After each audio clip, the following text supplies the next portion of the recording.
खबर और उसका पूरा विश्लेषण। लखनऊ के कैसरबाग इलाके में एसपी कार्यकर्ताओं और पुलिस में तीखी झड़प हुई, जिसके बाद पुलिस ने लाठियां चलाकर भीड़ को तितर-बितर किया। ये लोग समाजवादी पार्टी दफ्तर से कलेक्ट्रेट जाना चाह रहे थे, लेकिन पुलिस ने बैरिकेडिंग कर समाजवादी पार्टी कार्यालय को घेर रखा था। एसपी कार्यकर्ताओं ने बैरिकेडिंग तोड़ दी। इस दौरान पुलिस से इनकी धक्का मुक्की होने लगी, जिसके बाद पुलिस ने बल प्रयोग किया, जिसमें कई को चोटें भी आईं। बाद में पुलिस ने एसपी कार्यकर्ताओं को हिरासत में लेकर इको गार्डन भेजा। जो भी लोग यहाँ पर धरने पर बैठे थे उन तमाम लोगों की गिरफ्तारियां शुरू हो गई हैं और गिरफ्तार करके उनको जो इको गार्डन ले जाया जा रहा है। काफी संघर्ष की स्थिति है।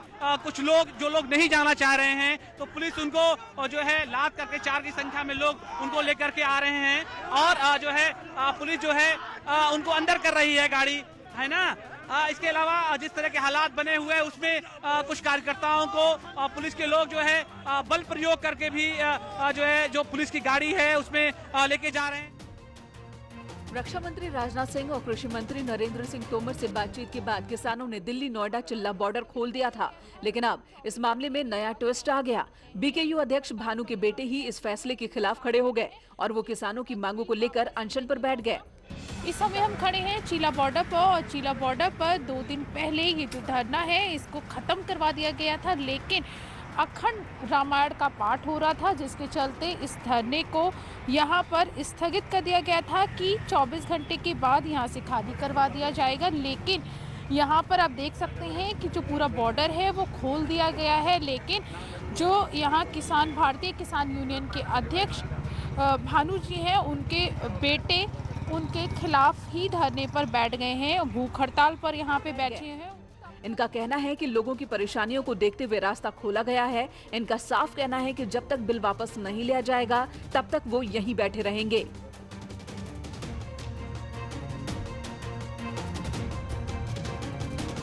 संगम नगरी प्रयागराज में ऑर्केस्ट्रा में काम करने वाली एक युवती के साथ गैंगरेप की सनसनीखेज वारदात हुई है।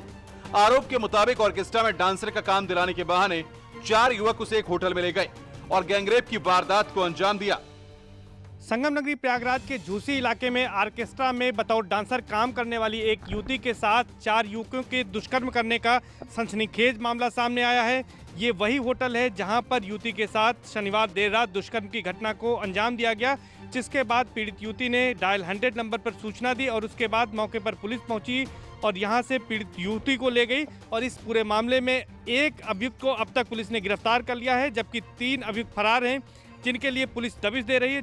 होटल पर बुलाया खाना बनाने के लिए, तो उसने खाना बना के खिलाया। उसके बाद उनके 3 मित्र और थे, उस लड़की के साथ दुर्व्यवहार किए। पुलिस ने उस होटल को भी बंद करा दिया है जहां महिला का कई दिनों तक शारीरिक शोषण किया गया और होटल के रिसेप्शन पर काम करने वाले युवक से भी पूछताछ की जा रही है। कानपुर में रशियन महिला से रेप की सनसनीखेज वारदात हुई है। 2 दिनों तक पुलिस के चक्कर काटने के बाद पुलिस ने एफआईआर दर्ज की। इसके बाद रेप पीड़िता ने थाने पहुंचकर अपना बयान दर्ज करवाया। पुलिस ने उसे मेडिकल के लिए जिला अस्पताल भेज दिया है। पुलिस जल्द ही आरोपी कर्नल नीरज गहलोत की गिरफ्तारी का दावा कर रही है। उसकी गिरफ्तारी के लिए 3 टीमों का गठन किया गया है, साथ ही सर्विलांस टीम को भी लगाया गया है।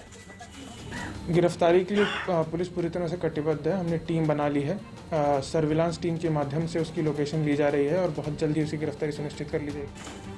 आरोप के मुताबिक कर्नल ने अपने लखनऊ के मित्र और उसके परिवार को दावत के लिए बुलाया था। 10 दिसंबर की रात दावत के दौरान सभी ने ड्रिंक भी ली थी। आरोप है कि कर्नल ने पति पत्नी के ड्रिंक्स में कोई नशीला पदार्थ मिला दिया और महिला के साथ रेप किया। इतना ही नहीं, विरोध करने पर पीड़ित महिला और उसके पति के साथ मारपीट की गई। रशियन महिला से रेप का आरोपी कर्नल नीरज गहलोत 2 दिनों से फरार है। पुलिस के अधिकारियों का दावा है कि उसकी गिरफ्तारी के लिए 3 स्पेशल टीमों का गठन किया गया है, साथ में सर्विलांस टीम भी लगाई गई है। लेकिन सवाल यह है कि जब नीरज गहलोत का फोन लगातार ऑन है तो पुलिस उसकी लोकेशन ट्रेस क्यों नहीं कर पा रही। संगम नगरी प्रयागराज में हर्ष फायरिंग को लेकर सोशल मीडिया पर वीडियो वायरल होने के बाद पुलिस ने सख्त एक्शन लिया है। पुलिस ने इस मामले में 2 लोगों के खिलाफ नवाबगंज थाने में आर्म्स एक्ट के तहत मुकदमा दर्ज कर एक को हिरासत में ले लिया। हथियार का लाइसेंस गिरफ्तार पवन अग्रवाल के नाम पर ही है, जबकि महिला की तलाश की जा रही है। थाना नवाबगंज क्षेत्र के अंतर्गत एक हर्ष फायरिंग की मामला प्रकाश में आया है, जिसमें 2 व्यक्तियों के विरुद्ध मुकदमा लिख लिया गया है। इसमें जिस व्यक्ति पवन अग्रवाल का शस्त्र था उसे हिरासत में ले लिया गया है। शस्त्र की बरामदगी कर ली गई है। शस्त्र निरस्तीकरण की रिपोर्ट भेजी जा रही है। 10 सेकंड के इस वायरल वीडियो में महिला अपने परिचित के सहयोग से लाइसेंसी राइफल से हर्ष फायरिंग करती नजर आ रही है। पुलिस ने बंदूक जब्त कर ली है और उसका लाइसेंस रद्द करने के लिए कार्रवाई शुरू कर दी गई है। गौरतलब है कि प्रयागराज में हर्ष फायरिंग करती महिला का वीडियो सोशल मीडिया पर 2 दिनों से वायरल हो रहा था।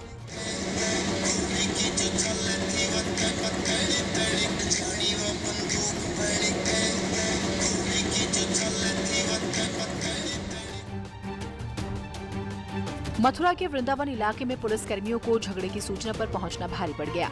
यहां आपस में झगड़ रहे दोनों पक्ष पुलिस पर ही हमलावर हो गए और हाथापाई करते हुए पुलिस कर्मियों की पिस्टल छीन ली। इस हमले में पीआरवी के 2 सिपाही भी जख्मी हुए, जिन्हें इलाज के लिए अस्पताल में भर्ती कराया गया।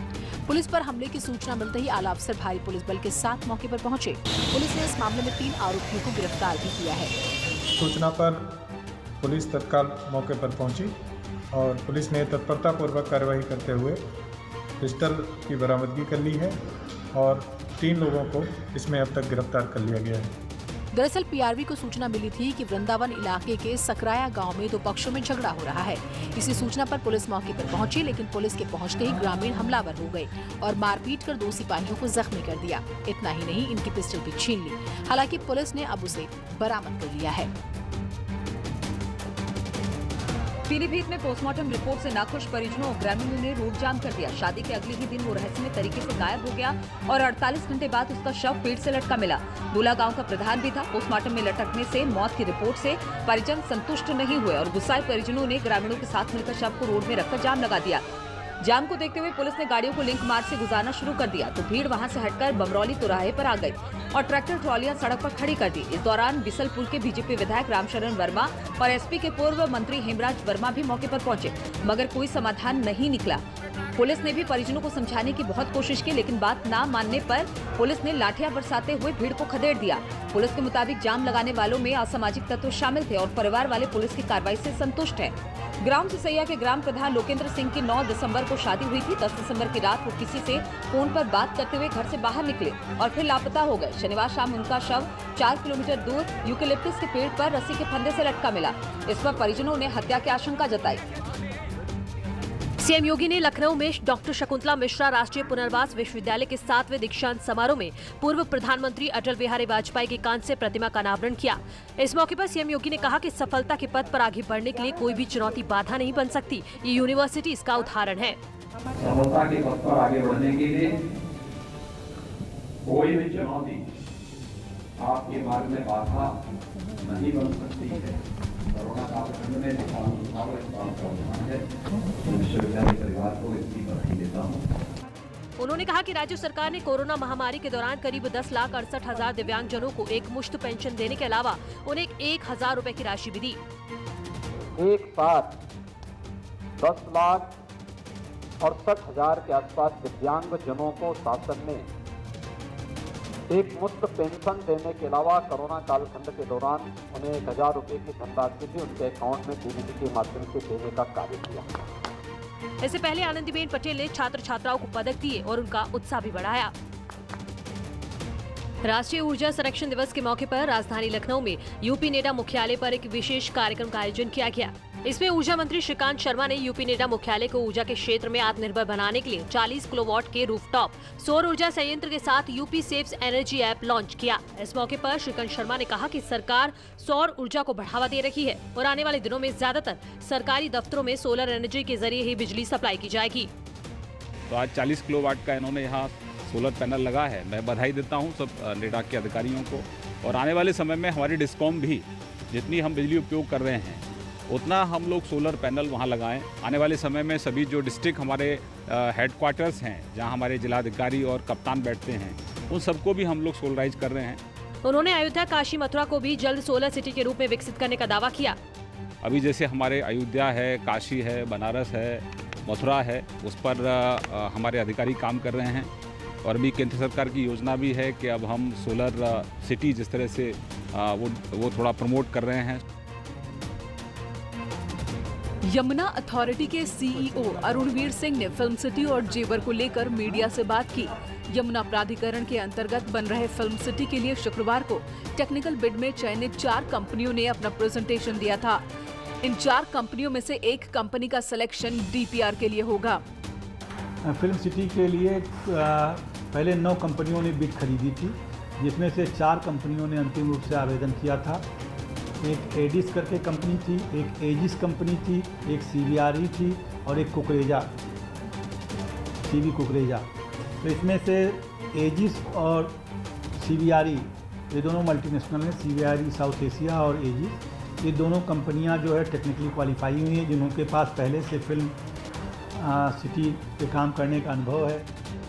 सोमवार को फिल्म सिटी प्रोजेक्ट की फाइनेंशियल बिड भी खोली जाएगी। आपको बता दें, ग्रेटर नोएडा में दुनिया की सबसे बेहतरीन फिल्म सिटी बनाने की तैयारी चल रही है। स्वागत है। ब्रेक के बाद आइए देखते हैं कुछ और खबरें 1 मिनट में, खबर और उसका विश्लेषण।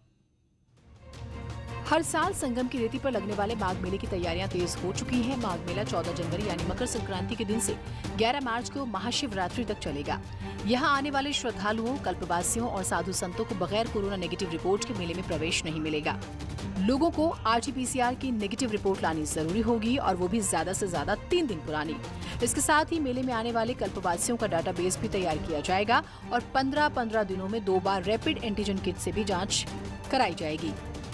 प्रयास करेंगे कि जो भी श्रद्धालु आ रहे हैं उनके बीच ये मैसेज रहे कि RT-PCR टेस्ट करवा करके जो पिछले 5 दिनों के अंदर का हो, जिसमें उनकी रिपोर्ट कोविड नेगेटिव दी हो, उसके साथ ही वो अनिवार्य रूप में आए। और इसके लिए हम प्रयास भी हमने जारी कर दिया है। सभी जिलाधिकारियों से भी हम संपर्क कर रहे हैं। अन्य आसपास के जो राज्य हैं, उनके जो जनपद हैं, उनसे भी हम संपर्क कर रहे हैं। और हमारी बार-बार ये अपील है कि जो भी आदमी यहाँ पर आए वो RT-PCR टेस्ट करवा कर आए। डीएम ने संतों से अपील की है कि वो श्रद्धालुओं को इस बात के लिए प्रेरित करें कि कम से कम लोग मेले में आएं और ज्यादातर श्रद्धालु घर पर ही संकल्प लेकर कल्पवास करें। गोरखपुर में कोविड-19 वैक्सीन रखने के लिए CMO ऑफिस के पीछे नई बिल्डिंग बन रही है। 600 स्क्वायर फीट में बन रहे इस कमरे में कोरोना वैक्सीन को सुरक्षित रखने के लिए तमाम तरह के इंतजाम किए जा रहे हैं। यहाँ पर 2 से 8 डिग्री के बीच वैक्सीन रखने की व्यवस्था की जा रही है। साथ ही इस पर भी मंथन किया जा रहा है कि ग्रामीण क्षेत्रों में किस तरह से वैक्सीन पहुँचाई जाएगी। CMO ऑफिस के पीछे 600 स्क्वायर फीट में कमरा बनाया जा रहा है और 2 से 8 डिग्री के बीच वैक्सीन को रखा जाएगा और पूरे जिले में यहीं से वैक्सीन का डिस्ट्रीब्यूशन होगा। वैक्सीन आने के बाद सबसे पहले स्वास्थ्य कर्मियों को उसको दिया जाएगा, उसके बाद वृद्ध जो है उनको दिया जाएगा, फिर अन्य लोगों को दिया जाएगा। और उसको किस तरीके से डिस्ट्रीब्यूट करना है उस पर भी मंथन चल रहा है, क्योंकि जो ग्रामीण इलाके हैं, दूर के इलाके हैं, वहाँ पे यहाँ से वैक्सीन किस तरीके से ले जाया जाए जहाँ जिससे वो सुरक्षित रहे, इस पर भी गहन मंथन जारी है। अपने देश में भी वैक्सीन का ट्रायल 3rd फेज में है और अगले महीने वैक्सीन आने की उम्मीद भी है। ऐसे में समय रहते इंतजाम करना जरूरी है, क्योंकि ये वैक्सीन नॉर्मल टेम्परेचर पर नहीं रखी जा सकती। इसके लिए काफी कूलिंग चाहिए। खबरों का सिलसिला लगातार जारी है। फिलहाल इस बुलेटिन में इतना ही। नमस्कार।